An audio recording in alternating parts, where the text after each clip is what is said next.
এসব কি? আপনাকে আমি দিয়েছিলাম জামাটা সেলাই করতে, আর আপনি কি এটা নষ্ট করে ফেলেছেন? কেন ম্যাডাম, কি হয়েছে? এই জামাটার দাম 4000 টাকা, আর আপনি জানেন যে এটা পরে আমি রাত্রেবেলা পার্টিতে যাবো। আপনি এটা কেন নষ্ট করেছেন? দেখি ম্যাডাম কি হয়েছে। এই নে দেখ।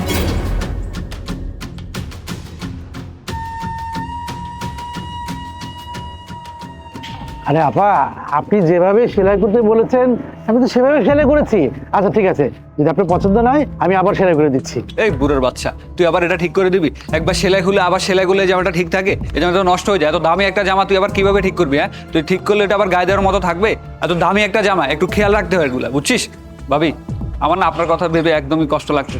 এত দামি একটা জামা কিনেছেন শখ করে, তা আবার এটা দিল বুড়োটা নষ্ট করে। আপনি কত কষ্ট করে এটা কিনেছেন, এখন এটা পরে রাতে কিভাবে পাঠিয়ে যাবেন? আরে না না ভাই, আমি যেভাবে সেলাই ছিল ঠিক সেভাবে সেলাই করে দেবো, ডিজাইনটা নষ্ট হবে না।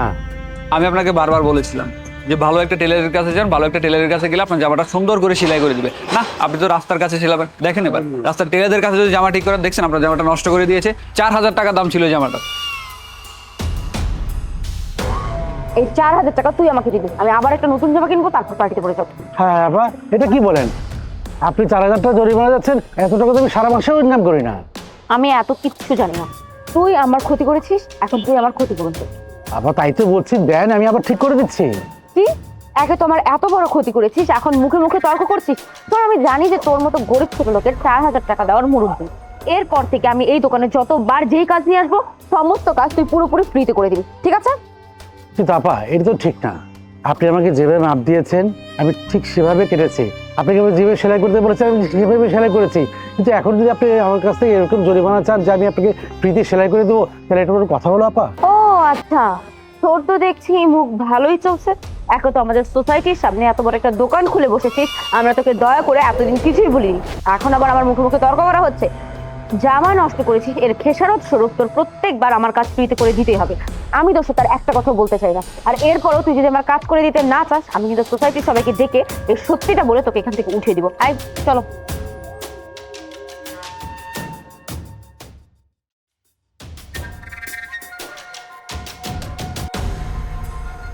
বুড়োটা যে নিজেকে কি মনে করে আল্লাহ জানে। কি ব্যাপার তানিয়া, কিছু হয়েছে? কি হয়েছে?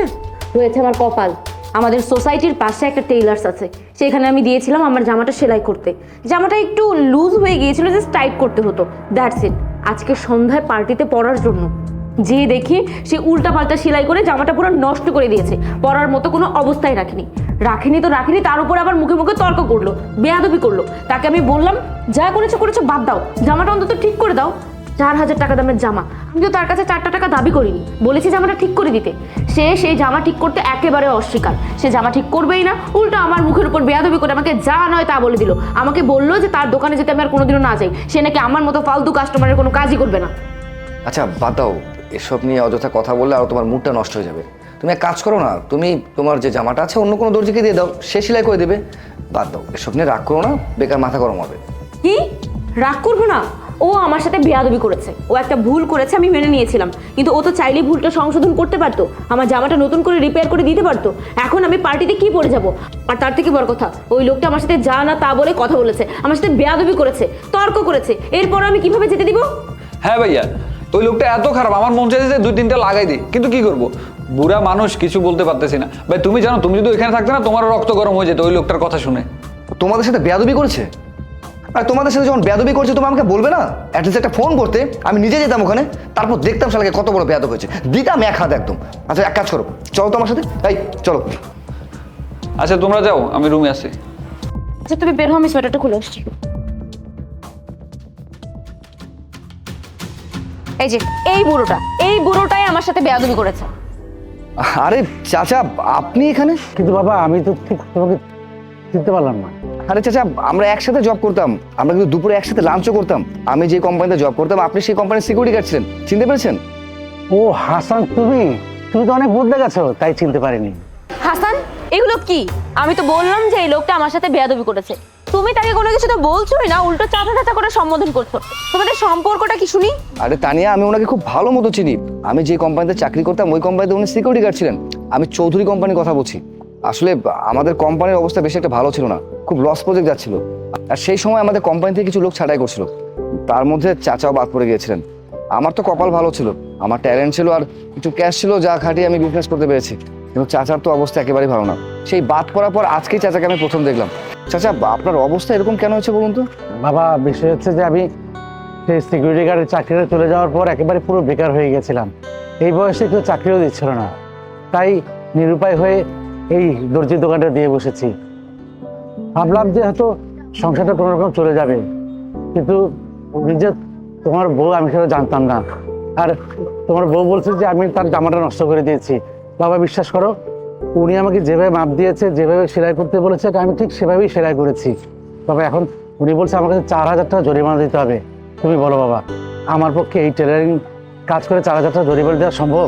বলছে না দিতে পারলে এই টেলারিং ব্যবসাটাকে আমার এখান থেকে উঠিয়ে দিবে। বাবা, তুমি চাও যে আমি এই দোকানটা এখান থেকে উঠিয়ে দিই? আর তানিয়া, তুমি আমাকে কি বলেছিলে?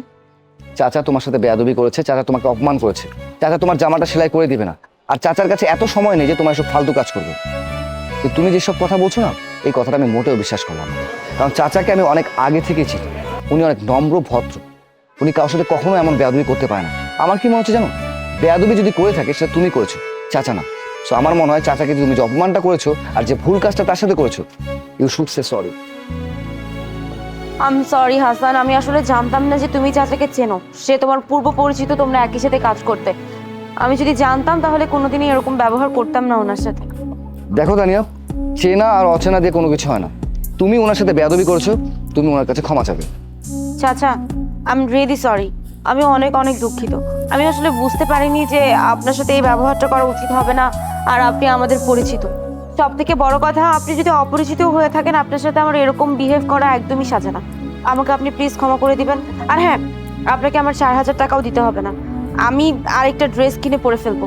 আপনি আমাকে প্লিজ মাফ করে দেন এবারের মতো। আমি কথা দিচ্ছি, এরপর থেকে আমি সব সময় খেয়াল রাখবো, আর কখনো কাউকে মিথ্যা অপবাদ দিব না। আচ্ছা, না না, ঠিক আছে মা, তুমি তোমার ভুলটা বুঝতে পেরেছো, ওটাই অনেক। আচ্ছা ঠিক আছে, দাও জামাটা দাও, আমি ঠিক করে দিচ্ছি। সন্ধ্যায় পার্টিতে যাবে তাই না? দাও, ঠিক আছে। দেখেছো চাচা কতটা বিনয়ী। তুমি ওনার সাথে এত কিছু করেছো, তারপর তোমাকে এক নিমিষে উনি ক্ষমা করে দিয়েছে। ইভেন ওনার এটাও মনে আছে যে আজকে সন্ধ্যায় তোমার পার্টি আছে। দেখো, ব্যবহারে না বংশের পরিচয়। আর এতেই বোঝা যায় বড় মনের মানুষরা কেমন হয় আর ছোট মনের মানুষরা কেমন হয়। যাক, যেটা তুমি করেছো সেটা অন্যায় করেছো। ফার্দার কখনো এই ধরনের অন্যায় আর কখনো কারোর সাথে করবে না। চলো এবার আমার সাথে আসো। চাচা, আসি।